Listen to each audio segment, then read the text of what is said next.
Hi, and thank you so much for joining me today. And as you can see, today is a very special video because we're celebrating Scrappykea reaching 1,000 YouTube subscribers. So huge congratulations to you, Cara. I'm thrilled to be celebrating with you. So I chose one of Cara's layouts from her Instagram, which is also Scrappykea, if you want to go and have a look. She has some gorgeous layouts on there to choose from, but straight away my eye was drawn to this one that I've popped in the top left-hand corner, which is one of my favourite go-to recipes, if you like, of having a stripe down the middle of the page and then photos to the left and right. So I'm using Print Shop for my layout, and straight away I thought of the big flowers that you've got in the Print Shop collection in the floral embellishments. So I thought they would work really well for the ephemera that goes from the right hand side to the bottom left hand side on Cara's layout. So first of all, I've pulled out some papers that I thought would be suitable for creating my strips, and you can see here I'm just distressing all the edges of those strips before I stick them down the middle of the page.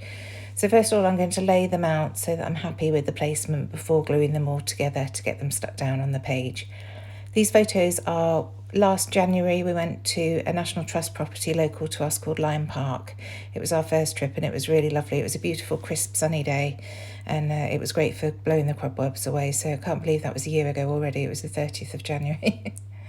So here I am, just using my wet glue to glue all these strips down. And then I can start messing about with the flowers. As I mentioned, it's Vicki Boutin Print Shop that I'm using, and I've just pulled all the florals out of my ephemera box that I've got everything together in.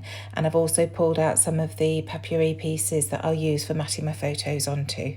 So the only paper I'm using are these strips down the middle of the page. So I'm just about got those all glued together now, and I'm going to use my T-square ruler just to find the 6-inch mark, and then I'll add some glue right up that 6-inch mark just to ensure that this is in the middle of the page. I'm notorious, if you've watched my videos before, for missing missing the centre and having things off centre and then having to fix it. So I've had a little bit of forethought today and managed to get this stuck in the middle. So you can see Cara's photo. She has a portrait and a landscape photo.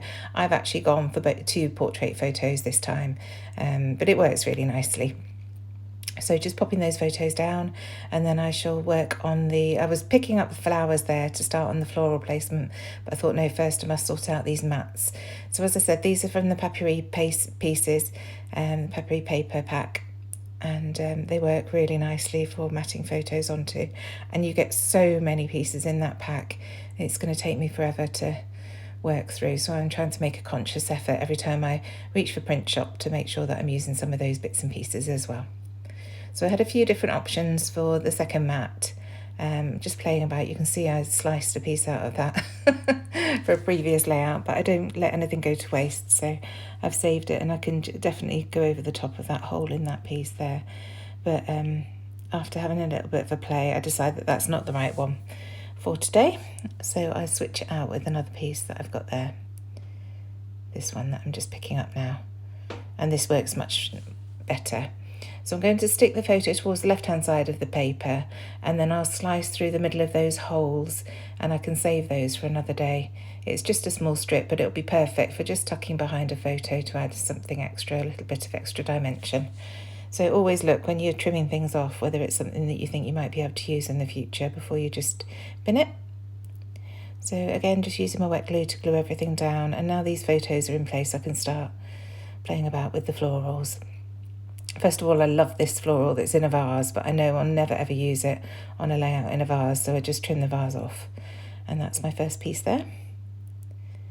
And I try to lean more towards the blues and greens because that's what I've got in my photos, but I do bring some of the other colours in as well, but definitely focusing more on those and the yellowy tones, which lean towards the green as well. So I love these huge leaves. They really add great structure. So I'll bring Cara's layout up a little bit later so that you can see her clusters weren't quite as big and as imposing as mine are. But these pieces in the Vicki Boutin Print Shop just lent themselves really well to having a big bold structure there. And I do love the way it turned out. So thank you very much for the inspiration. So just messing about, bringing in more and more of these leaves. I was trying to keep it small, but I think it was a case of go big or go home today. So just popping those behind and adding bits and pieces. And I will bend up the edges of these leaves and flowers just to add a little bit of dimension to the page. I wait until they're glued down before doing that, just so I can see which pieces need to be lifted and which pieces are best left flat against the page. So when I add the glue, I'll use my wet glue, and I'll just add small dots, smallish dots. I don't glue everything down, just so that I've got the chance to add some movement there. So I think I'm just about there with messing about with the placement, and then I shall come in with my glue and start gluing everything down. Those are the thickers that I've pulled out for my title, and they're a nutmeg thicker from, gosh, years and years ago. It's a glossy chipboard. They're really pretty font, and I thought the green went nicely with these photos. So that's what I've got my eye on for adding the title. And the title's just going to be Lime Park, which is where we are. I've got a few photos from this day that I want to scrap, so I don't need to add journaling to every layout. And this one just didn't need it. Just a picture of my family walking down the steps and then me getting them to pose at the bottom. James wasn't very amused. He's not really into having his photo taken at the moment. A true 15-year-old.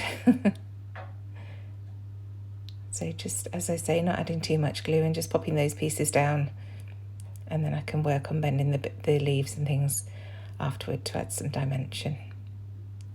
I do love that piece there with the balls at the end. They're really pretty. I'm not very good at horticulture, so I don't know what type of flowers these are, but I know I like them. So just carrying on, adding bits of glue to everything, making sure that I've got the layers the right way round. So you saw I just pulled that leaf up a bit because I wanted that on top, and I think I do the same with this flower actually. Yes, I end up putting that on top and keeping the blue one underneath. It's sort of mirroring what I've done in that other cluster at the top.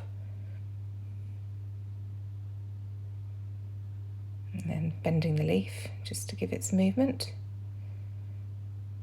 And this is where I just spend a little bit of time just curling up those edges ever so slightly.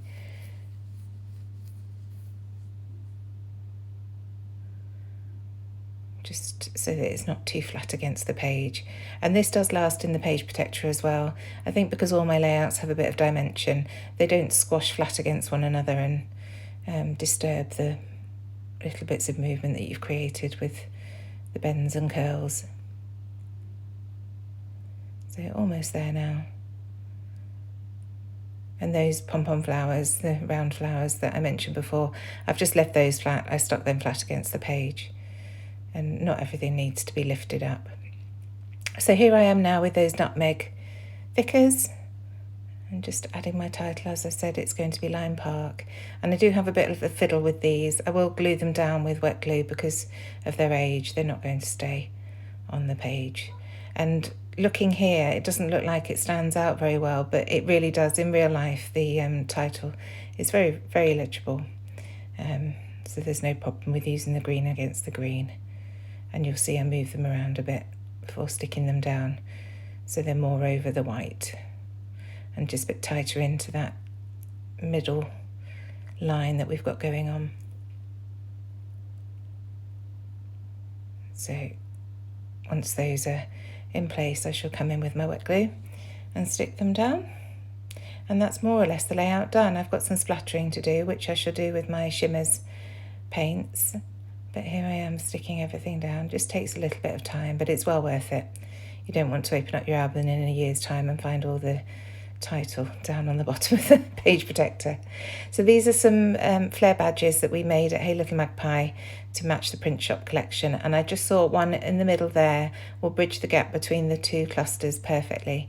And it's just an XOXO, and it works beautifully there. Like I say, it just brings those two clusters together nicely.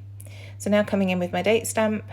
This is my favourite way of adding the date to the layout. It's almost hidden really, you know, it's not a big feature of the page, so it just works nicely. I can't believe this stamp pad's still working. It's so old, but it still keeps giving, so I'm still using it. So I just, as you saw, just stamped that down to the left of the vertical column at the bottom.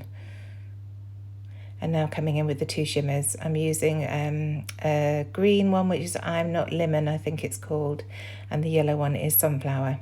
The Sunflower is a shimmer, so that's already wet in the pot, so I just add a little bit of water to help with the splattering, and I'm using a tiny brush here because that gives you the really small splattering spots. And then the I'm Not Lemon is an Inklings, so you have to add some water to that to activate the paint. And I start off with my little brush but realise I want some bigger blobs, so I come in with my bigger paintbrush and add those, and you can see it really does add much bigger splats to the layer, which is what I was after. So just concentrating on each corner, making sure it doesn't go anywhere near the photos. I didn't need to cover the photos up because it wasn't going anywhere near them. And that's it. So please do check the description box down below to see everybody else who's joining in on this hop. And other than that, I shall see you again very soon for another process video. Thank you so much for joining me. Bye.